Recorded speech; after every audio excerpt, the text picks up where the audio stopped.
3, 2, 1. John? Well, I'm John Sinclair. Joining me now is Phil Holloway from 100% LCFC. And news, first of all, Phil, of a new signing. Yeah, that's right, John. Johnny Evans has signed officially from West Brom for Leicester City. Which That's is good good news, news. I suppose, from the club's point of view. Brought in a right back and a possible winger, and now a defender. Yeah, I think so. I've seen a few fans sort of commenting, saying that they're not sure Johnny Evans is the right sort of signing for Leicester. But I think most fans are really excited. I certainly am. The biggest thing I can liken him back to, I guess, is when we signed Robert Huth a couple of seasons ago from Stoke for a similar sort of figure, and a few people thought, as Robert Huth over the hill, but we all know, quality defenders, can carry on, and I think Johnny Evans is only 29, 30, isn't he? He's got plenty of life left in him. And do you think that this means a change in the kind of the back line, a bit of an overhaul of the back line in a way, isn't it? Yeah, John, I think that's exactly right. I think we've got Harry Maguire's come in, got a season under his belt, looked good. Look, I thought Harry looked good for England last night, John, as well. So um, we've got Harry Maguire there, Johnny Evans there, Huth we know is already being released. There's lots of talk that Wes is going to Stoke. A lot of fans, the big one fans want to sign is Dragovic, who looked decent. Yeah, I would think so, really, because it a bit frustrating season for him. Because when he did come in, we seemed to play pretty well. People were comparing when he appeared to when Morgan appeared, weren't they? Well, yeah, I think Dragovic, he was a bit unlucky at times last season because he seemed to hold at around Christmas time. We had a 5 or 6 games where we didn't let a goal in, and then he seemed to get dropped. So it was a strange one with Dragovic. I'm not sure if he will sign or not, but I hope he does. But it's good that Johnny Evans has signed. As you say, Maguire performing well for England. Obviously, a good win for them last night over at Costa Rica. I felt a bit sorry for Jamie Vardy because Yeah, he was marked by two defenders. Struggled to get open, had the one half chance, didn't he? Really, but hard to make an impact in the game. The way he wasn't given any service, was he? Really he didn't. difficult for him to get service. It's frustrating, isn't it, watching Vardy play for England because we all know that he's more than decent. He didn't get much service to him. I also said, in all honesty, when you watch England, it's hard for Vardy to come and find the ball as well. He's trying to play off the shoulder of people and wants a ball in. There was a couple of times where it nearly happened for him. And Harry Maguire, funnily enough, was the guy who headed it to Vardy, but it wouldn't drop for him, would he? And the keeper came out well and smothered it. So he had one chance, and that was it. And then of course Welbeck comes on, doesn't he? And quite quickly scores a goal, and Harry Kane scored a goal on Saturday, and Rashford scored a wonder goal for England. So you're just wondering how far down the pecking order Vardy's going to be for England. Yeah, still not sure whether Ali was shooting or not. There, are you? I'm not sure. I'm not sure. I think Jamie Vardy will play better in the World Cup against the better teams. I think if we come up against a Spain or a Germany or some real quality, maybe even against Belgium, when they're pushing us a bit harder, then there'll be more room for Jamie Vardy to play around the back, maybe in the last 15, 20 minutes if we need a goal. Yeah, you can see him coming on as an impact sub quite maybe in the tournament, can you? Yeah, I think that's how Jamie Vardy might come on. He might be England's plan B, John. I'm interested to know, what did you think of Harry Maguire? Do you think he will start? I think he looks very comfortable. He got a lot of the ball. He was distributing it pretty well. I think it was only maybe one or two stray passes that he made, and they moved the ball around pretty well. Obviously, Costa Rica were kind of chasing shadows quite a lot, and obviously for me, Rashford kind of shone.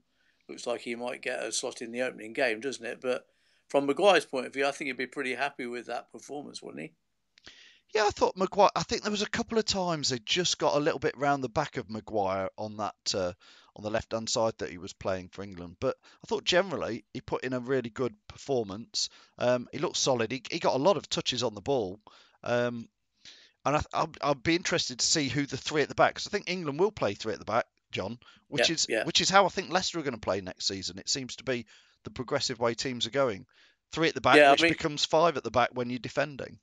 yeah, Southgate has said that he's set on the system, isn't he? Just the players that he puts in the system. That is the problem, though. When Maguire gets forward, if there's an interception, sometimes they get around the back of him, aren't they, a little bit? It can be, can't it? If you lose the ball, you have to very quickly get your shape back, and the wing backs, which will be Ricardo Pereira for Leicester, obviously, and then the debate will be, will it be Chilwell or Fuchs on the other side? Um, I think that's why, again, a pure signing Pereira is, because is he a winger? Is he a fullback? He's both. He's fast, and he will get back and cover that gap, like you say, that could develop. So we're not too far away from the start of the World Cup. I'm getting a little bit excited. Actually, what's good is that FIFA 18 have actually given us a new game where you can play in the World Cup. So I played my first England game last night, and Jamie Vardy scored a hat trick. But that's only a game. But the real thing starts next week. Rashford, just go back to Rashford because he's a guy who's taking people on. That was good to see last night, wasn't it? Yeah, I admit Rashford was playing with no fear. I was reading on Twitter, a lot of Man U fans were saying, I wish Mourinho would inspire him to play like that for Man United. So Yeah. they were excited to see him play like that. I think for England, John, it's everybody's saying we've got no expectations, and I think quite quickly the fans are starting to think this we could do quite nicely with this. I think with the youngest aged team in the competition, I think we've got the fewest caps in the competition. We've got a young manager who's been there and seen there and knows how to mess things up by his penalty shoot miss out. So he's probably got all the experience you need, hasn't he, to guide these young lads. And I think he's inspiring them to just go and play with no fear. Yeah, and I think as well, he's very good with the players. Seems to be very good with the players. Some of the players have come out and talked about troubles they've had in the past, and everything seems very open, doesn't it? And they seem to a good group together.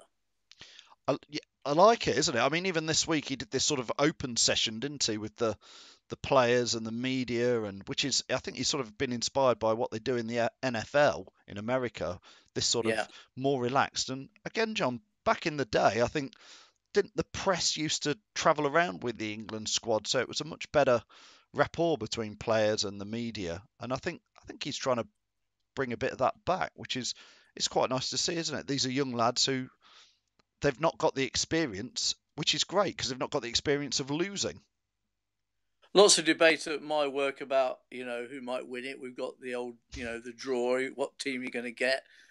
People have talked about in our group. I suppose Belgium. You look at them and they've got some good players in their team, haven't they? They have, John, but the reports are that I think it's Roberto Martinez is in charge there, isn't he? There's been all sorts of rumours of players and manager and even fans falling out with each other. I believe they only had their last home game before they went just the other day. They only had a half-filled stadium with 25,000 fans because of all the uproar there. So they've got a team. They've got a team this time full of individual stars, but not playing as a team. Sounds a bit like England of old. Yes, it very much does. Is there anybody? I mean, obviously we're all supporting England, but is there an outside team or a team that you kind of fancy as well? Um, Funnily enough, I think England could be the outsiders that could Yeah, come that's up. true. It True. normally you say who's a dark horse, and I would say if there was one, it possibly don't want to put pressure on England, but England could be this year's dark horses. I think Spain, all the usuals will be strong, won't they? Spain, Germany, Brazil, Argentina.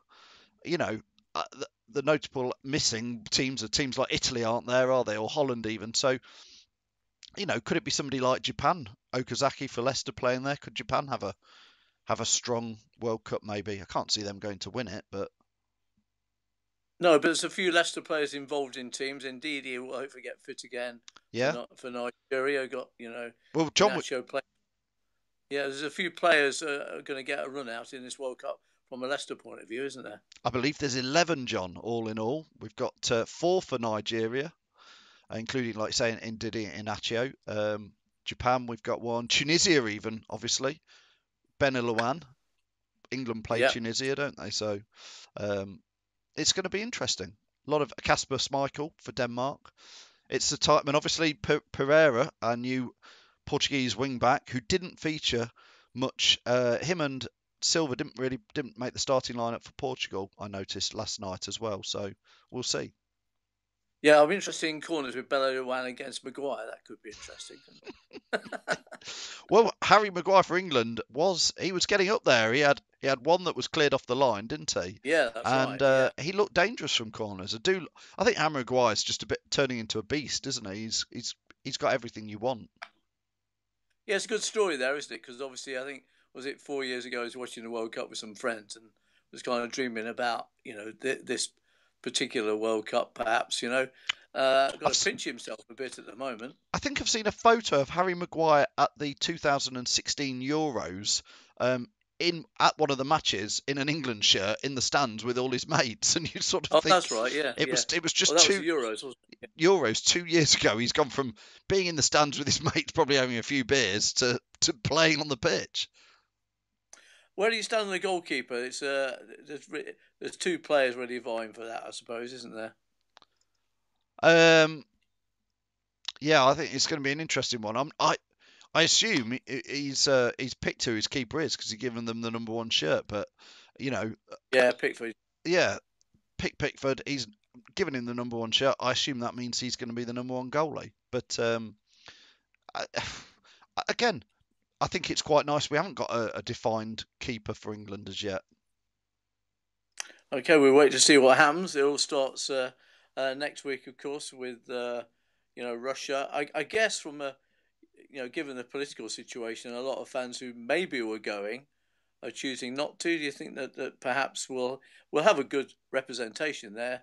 It's a bit of a worrying situation for fans going now, I would think. Yes, I mean England always take a lot of fans, don't they, to away, and I know a lot of fans are going. Um, it's it's not somewhere I don't think I'd fancy going, John. And I hope to goodness there isn't any issues out there for England fans. They've just got to be sensible and behave, haven't they? I know again Leicester fans will know from some of the trips we had to some quite nice places in Europe last year. I'm thinking of some of the places in Spain we went to, like Seville. It's easy for it to be a lovely, lovely time and trouble to sometimes come out of nowhere over nothing. I think English fans always seem to get a bit of a bad press about these things and don't seem to cause stuff, but sometimes can react.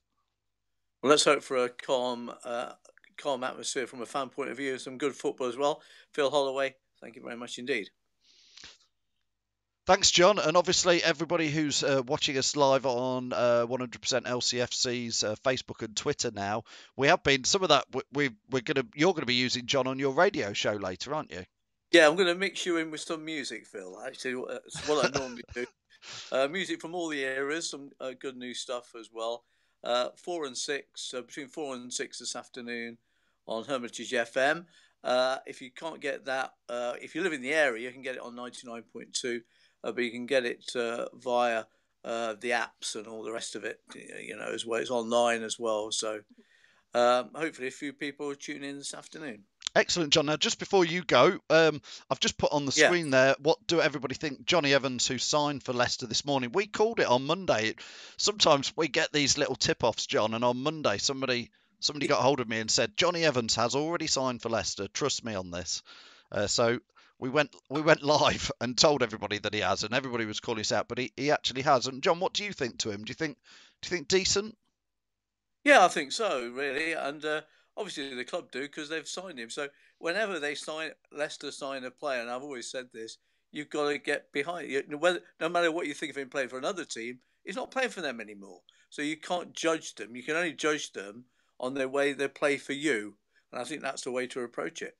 I think, John, I mean, I was saying last summer we should sign him at 18, 20 million. It was going Yeah, up and up for him. So I thought at that price he was decent, and we were clearly. I wonder why we didn't go and get him then. I think it was perhaps money. We could have probably done with him this season. It might have been a different season, John, had we had Johnny Evans from last summer with Harry Maguire. I've just thought of another question: is Mahrez going to go at all? Because they talk about Shaqiri today, Yeah, and I read about Man City pulling out of 2 or 3 deals only yesterday. So you wonder if they're going to go back for him, don't you? I mean, again, I've been reading. I'd like to look at some of the other places other than just Leicester gossip. So I've been looking all over the Man City gossip bits, their fan stuff up in Manchester, and they are all saying he's coming, and it's just when and if. And I think they're thinking that the thing that's slightly slowing it down is the fact that Leicester apparently are going back in and saying, right, we'll take 60 million for Mahrez, but we want Roberts, the guy who Man City own, who's been on loan at Celtic. Yeah, We want Roberts yeah, definitely in. Funny enough, it sounded like that was the offer from Man City in January that we rejected, but now it's like, no, we want him.